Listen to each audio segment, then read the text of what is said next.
you're going to hear what he told law enforcement. And you're going to hear that when they asked him why he killed Miss Melton, he said, "I just wanted to do it." The prosecutor in Wade Wilson's double murder trial in Lee County, Florida, laying out his case to the jury as a friend of one of the victims takes the stand. If she was concerned, Kristine would have never let me leave that house if she was scared. She would have said, "Let's get this guy out of here together." I have the top moments from day one of Wilson's double murder trial, from opening statements to the witnesses who testified. Thanks for joining me for Crime Fix. I'm Angenette Levy. Wade Wilson could get the death penalty if he's convicted of murdering two women back in October of 2019. They are Kristine Melton and Diana Ruiz. The state attorney outlined in his opening statement why he believes all of the evidence points squarely at Wade Wilson for the murders of Kristine Melton and Diana Ruiz. Kristine Melton was 35 years old when she died. She was found in her South Cape Coral residence, wrapped in some bedding, tied with some shirts and leggings and a bathing suit top.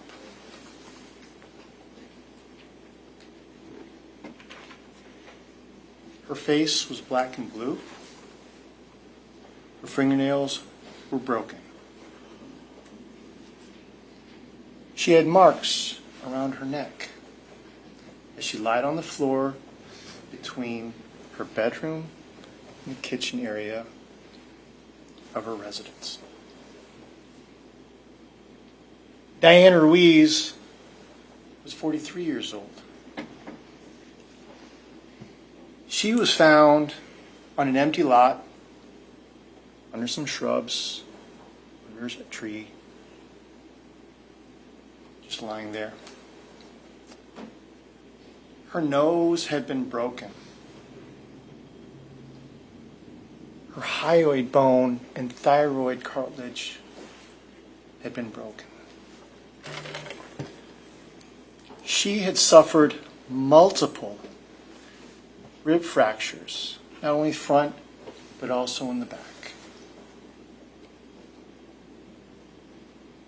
Now, what you're going to learn during the course of this trial, ladies and gentlemen, is that Miss Ruiz and Miss Melton had three things in common.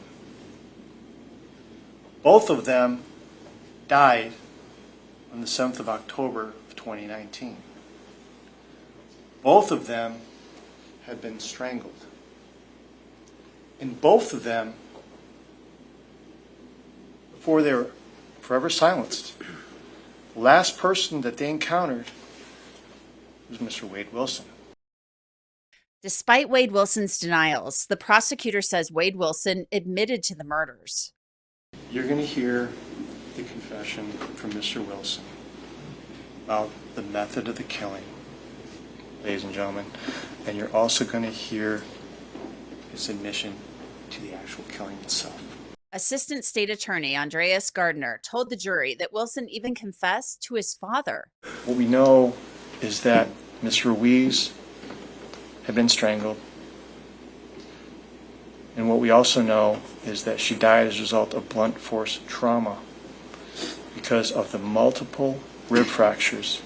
And if you want to believe what Mr. Wilson told law enforcement, was that he had driven over her repeatedly and tried to make her look like spaghetti. So now we're back to where we began. At Mateo's Graphics, when he leaves, before law enforcement gets there to search that building, he proceeds to go off into a neighborhood behind Mateo's Graphics. He goes to place Northeast 1st Avenue, which is actually the residence of a young couple by the name of Fanny Amlin. And the Amlins, conveniently enough, had just left their house the day before to go to Ohio. It was empty. He'd broken in through the back. Helped himself to some food, helped himself to some clothes, helped himself to some drink. While he was there, he needed help. He calls his dad. I need to get out of town. I need your help. Send me an Uber.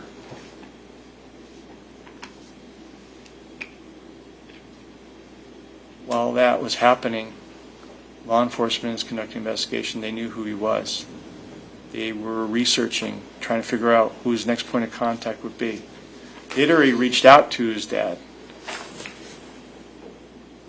They needed to know where his whereabouts are. Dad tells them, he's conflicted. It's his son, right? But when he starts describing what he had done, he describes it in such a way where he's bragging. He wants his dad to feel that excitement. It made his dad sick.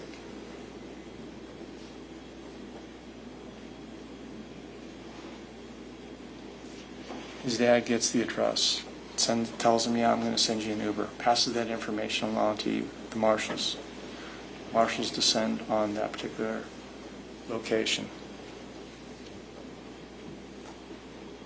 Mr. Kent Amlin and Miss Fanny Amlin are contacted and asked, hey, is this guy supposed to be in your residence? They're like, absolutely not. You give us permission to go in? Absolutely. His dad is encouraging Mr. Wilson to come outside. He finally does, subsequently arrested. Now get this. The defense actually chose not to give an opening statement right now after the prosecution's opening. That happens sometimes when the defense wants to wait and see how the state's case plays out in front of the jury. We got a hint of what the defense might claim, and I'll get to that a little bit later. But first, the jury heard from the first witness. He's Josh Lukich. He testified that Wade Wilson came to him on October 7th, 2019, and said that he wanted help leaving town. What were you doing that day? It was a normal business day. I was just dealing with clients that morning. And so were you at your business at that time? Yes. Would that be at 2309 Hancock Bridge Parkway? Yes. Did there come an occasion when you came into contact with Mr. Wilson? Yes. Would you please describe for the ladies and gentlemen of the jury how that came about? Wade came in a black car. He backed up to one of the buildings on the property there, and he came up to my truck, my vehicle, when I was on the property, and I was with a client at that time, so I told him to give me a moment, and I'll be right with him. And once I went into the building,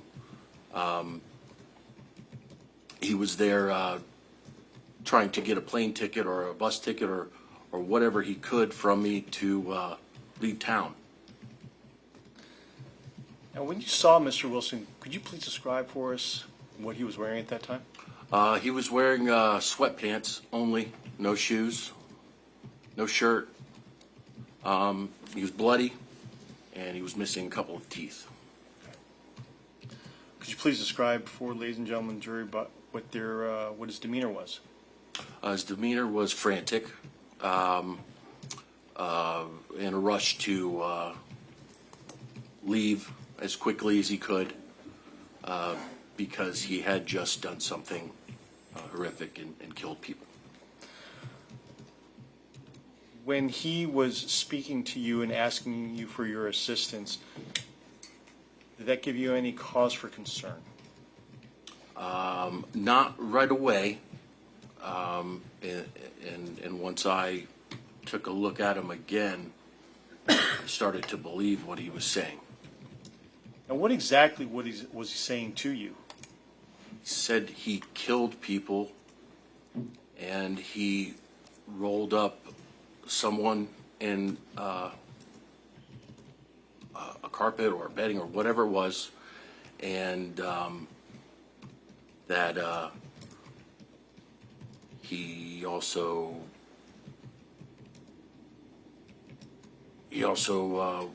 needed to get out of town. He needed a plane ticket and a bus ticket or anything he could.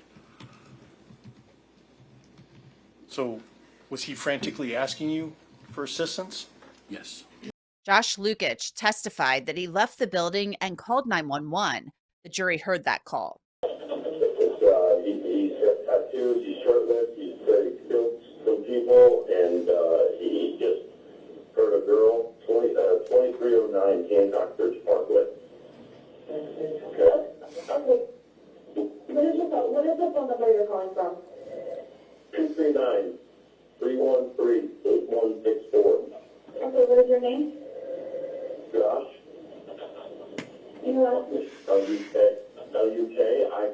Lukich.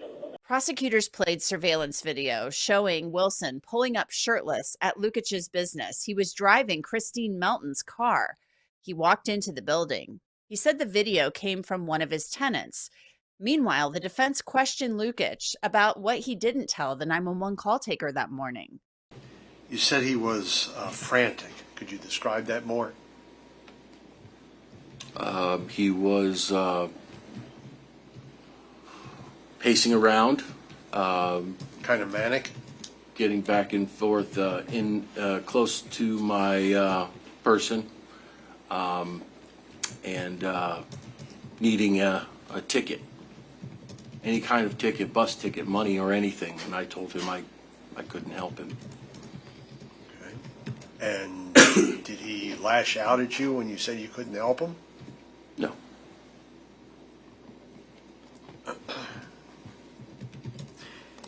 You said he was talking crazy. What did you mean? Crazy as far as, no, you don't understand, Josh, I killed people last night. Did he say he stabbed those people? I don't recall. Did he ever work for you? No.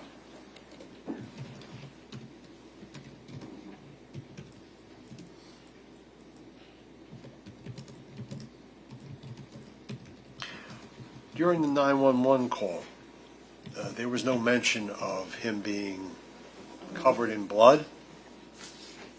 Did you leave that out? I don't remember. But the 911 call would be the best. To refer. Right. Sure. Okay. On redirect, the prosecution asked Josh Lukich to clarify what he meant by Wilson talking crazy.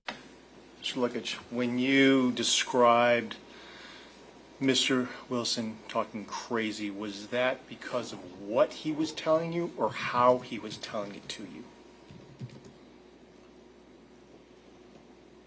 It's pretty crazy what he was telling me. Thank you. No further questions, Judge. Now, this might have been a question to counter any claim that Wilson was just rambling or making things up. So it seemed pretty straightforward what Josh Lukich testified to. His 911 call initiated this investigation. Officer Christopher Anzalone then testified about arriving at Lukich's business and seeing Kristine Melton's Nissan Versa there. So when you looked at this particular vehicle, you indicated that you noticed something inside? Correct. There was blood on the passenger door.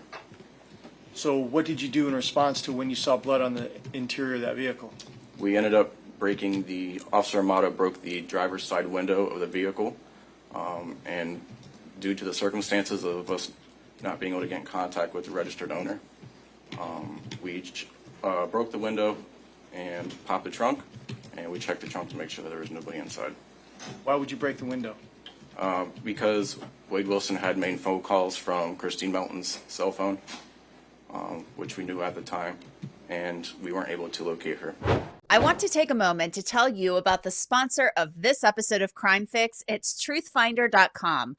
I've covered crime for a really long time, so I can tell you that Truthfinder is a great platform to research the people that you meet each day, and it can help you stay as safe as possible. Truthfinder is one of the largest public records search services in the world.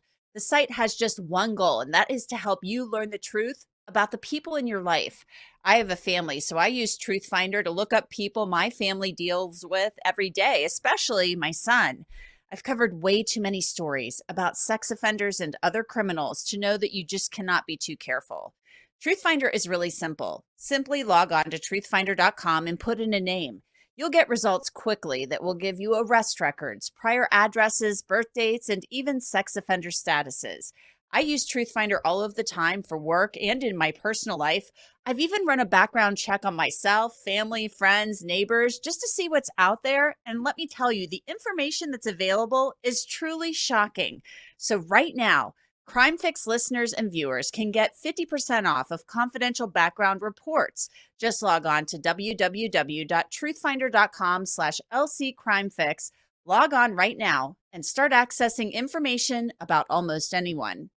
Officer Anzalone said he and another officer saw blood inside the vehicle. The prosecution says that that was Diane Ruiz's blood. The officers broke the window to see if someone was inside. During the course of your search, did you locate anyone? We did not. So you didn't locate an individual by the name of Wade Wilson? No, sir.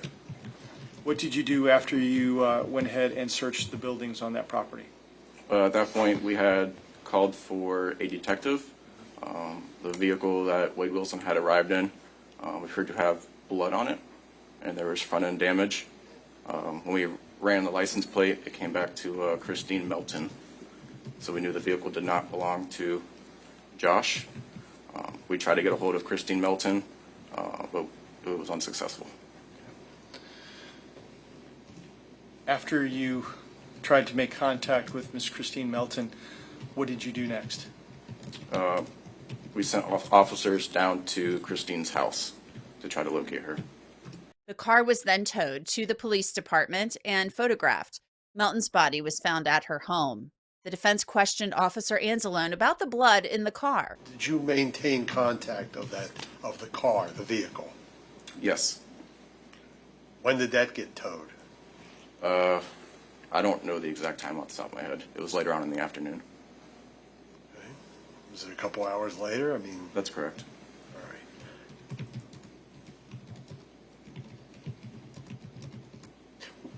From your observations, were you able to tell when that alleged blood was placed there, got there? I couldn't tell you how long it was there for. Did you touch it? I did not. Now, that line of questioning was actually pretty interesting. Is the defense going to actually claim that somebody planted the blood in the car? It almost sounds like that might be where they're going. Then a longtime friend of Kristine Melton's took the stand. She was with Kristine the night she was killed. They were at a bar together, and she described how they met Wade Wilson and a man named Jason. Yeah, we had been drinking pretty heavily that night. And is that why you chose to get an Uber? Yes, yeah, we both knew we were going to be drinking, so we didn't want to be driving at all. Now, while you were there, did someone approach you? Yeah, towards the end of the night, as we were walking up to the upstairs bar, somebody jumped out in front of me, kind of just like to get my attention, and said, "Hey, who's your friend?" And gestured towards Kristine. And, you know, he seemed friendly and introduced himself, and I grabbed Kristine and said, "Hey, this guy wants to meet you." What was his demeanor? Friendly, charming. Is there any red flags that popped up when you were talking to him? No. How did he introduce himself to you? At that point, he introduced himself as JR. Do you see JR sitting in the courtroom today? Yes. Would you please point to him and identify an article of clothing that he's wearing? Right there, in a bright blue suit. Let the record reflect that the witness has identified the defendant. Okay. Now, has his appearance changed since the time that you met him? Yes, he has a lot more tattoos on his face. He did not have any facial tattoos May I the night approach we a met witness? him. So Johnson identified Wade Wilson as JR, but she said he didn't have all of those tattoos on his face when she and Kristine met him at the bar that night. The assistant state attorney displayed this photo for the jury. Johnson said this is how Wilson looked the night that she and Kristine met him. He has tattoos on his neck, but not on his face. Now, about what time did you leave to go home so that you could take your son to school and go to work? About 6 o'clock. Now, prior to leaving, did everything seem fine? Yeah, it did. And I remember telling Kristine, you know, I have to go home, I have to go to work. And she was like, okay. She hugged me and kissed me goodbye and said, I'll talk to you tomorrow. And again, when she told you goodbye and that she'd see you tomorrow, did you have any concerns for her safety? No, And in fact, if you did, would you have left her home with just her and Wade Wilson in that house? not at all. And if she was concerned, Kristine would have never let me leave that house if she was scared. She would have said, let's get this guy out of here together. So when you left, is it safe to say that really the night was over, the party was over? Yeah. It's already morning time.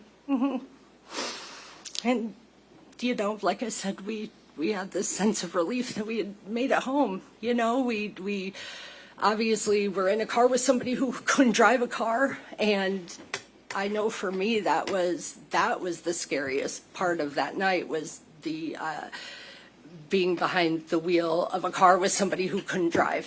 And I know when we got back to Kristine's house in that Uber, it felt like, you know, we were home safe. And it seems that your concern was not driving while intoxicated because along the way you had gotten Ubers. Yeah. Now, when you left, you said that you had to take your son to school and you also had to go to work. What time did you go to work? I had to work the morning shift at Duffy's that day. I think I was at work by 10:30 in the morning. My son starts school at 9, so I dropped him off and then went to work. Now, you mentioned earlier that Kristine worked at Duffy's. Did she have to work a shift that day? She was not scheduled to work that day. Nevertheless, did you reach out to her just to check in with her at some point? Yeah, I had texted her in the early afternoon and just said, "You up?" And I did not receive a response. Later that day, Johnson said she texted Kristine Melton but never got a response from her. She later learned that Kristine had been killed. Jason Shepard, the guy from the bar, Jason, then took the stand. He said he met JR, who called himself Junior, the same night they met Kristine Melton and Stephanie Johnson at that bar. Did you go to the Buddha with anybody? Yeah, a friend of mine. What did you do when you got there? Had some drinks, hung out, and then she left. Okay. And did you talk to other people while you were there? Oh, yeah, yeah. While you were there, did you meet someone? Yep. Who did you meet? A dude named Junior. Do you see Junior sitting here in court? Yeah. Could you please identify an article of In a clothing? blue he's wearing? suit. All right, let the record reflect that the witness has identified the defendant. Okay. And he introduced himself to you as Junior. At the time, yeah. Did you learn his name later on? Yeah. But you never learned it that night. No. Now, was Junior there with anyone? Yeah. Who was he with? A blonde-haired girl, real pretty blonde-haired girl. And did it seem that the two of them were together? Yep. Now, at some point, did she leave? Yep. Did you ever see her again that night? No. Now, when Junior introduced himself to you, describe his personality. He was cool. He was fine. He seemed cool. And if he wasn't cool or gave you any kind of weird vibe, Yeah, I probably wouldn't have kept talking to him. Now, did he look different back then than he does today? Yeah, he didn't have all this. When you say all this, Tattoos. I'm showing you State's Exhibit number 39. Is that how he looked back then when you met him at the Buddha? Yeah.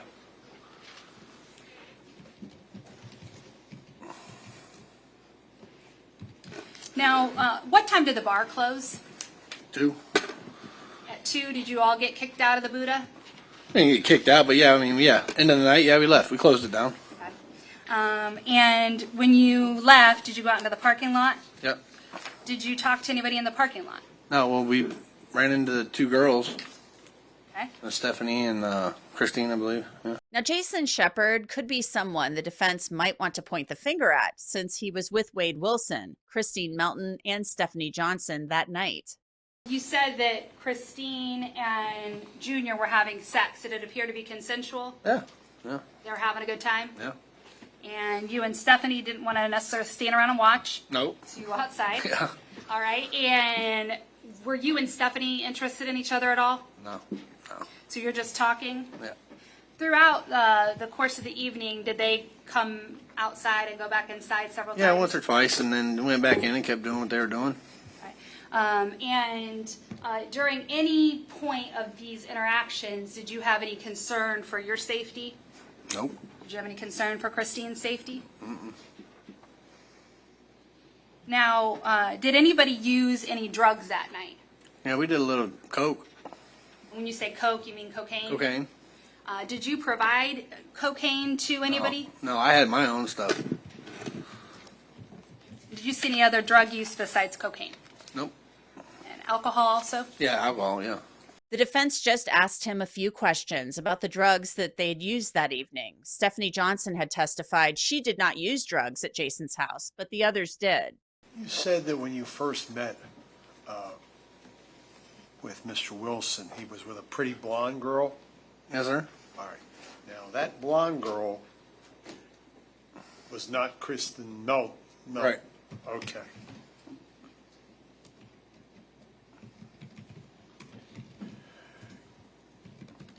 You said you had your own stash cocaine? Yep. Okay. Did everyone use it? My own, for me. Okay. What was everybody else using? Whatever they wanted, I don't know. You know where they got the cocaine from? Oh, I had my own, and that's all I was worried about. Like, I wasn't sharing it. Okay. You leave Buddha Bar about 2? Yeah. Is that right? Yep. Okay. What time did you get to your house?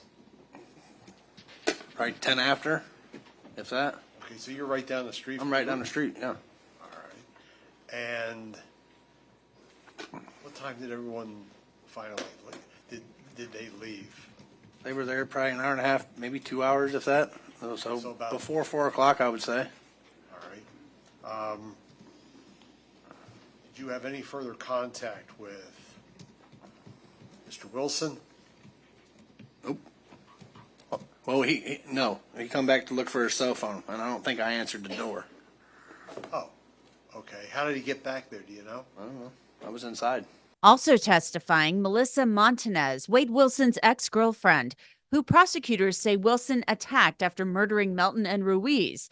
Montanez said Wilson tried to rip off her dress.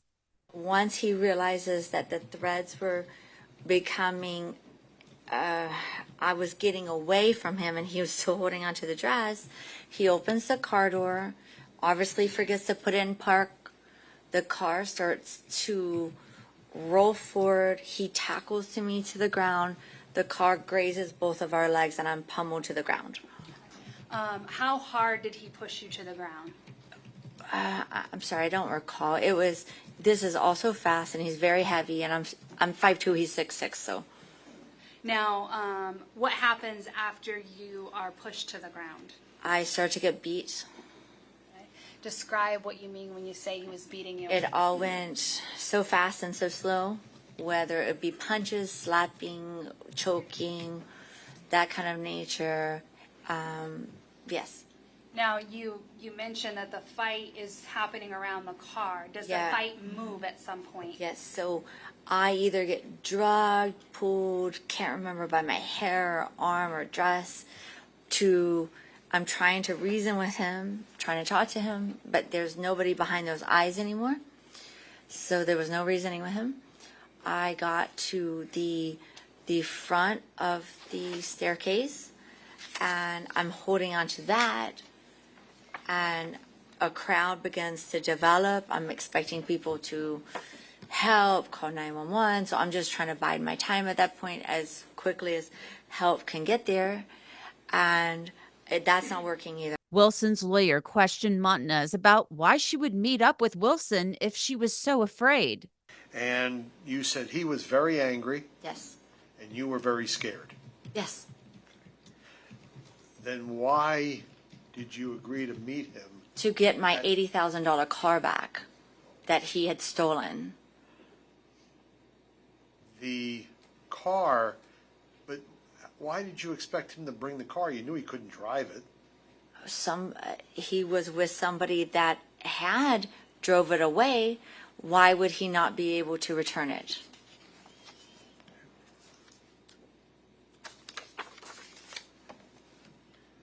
You said when you met up with him, you said there was nobody behind those eyes anymore?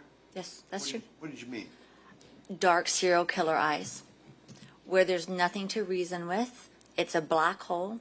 You're saying words, you're trying to evoke emotion in somebody, and there's nothing behind those eyes. So those are some of the top moments from the first day of Wade Wilson's double murder trial. If convicted, Wilson could be eligible for the death penalty. His case is one in which the jury could vote for death under a new lower threshold of an 8-4 vote among jurors. The death penalty no longer has to be unanimous in the state of Florida. And that's it for this episode of Crime Fix. I'm Angenette Levy. Thanks so much for being with me. I'll see you back here next time.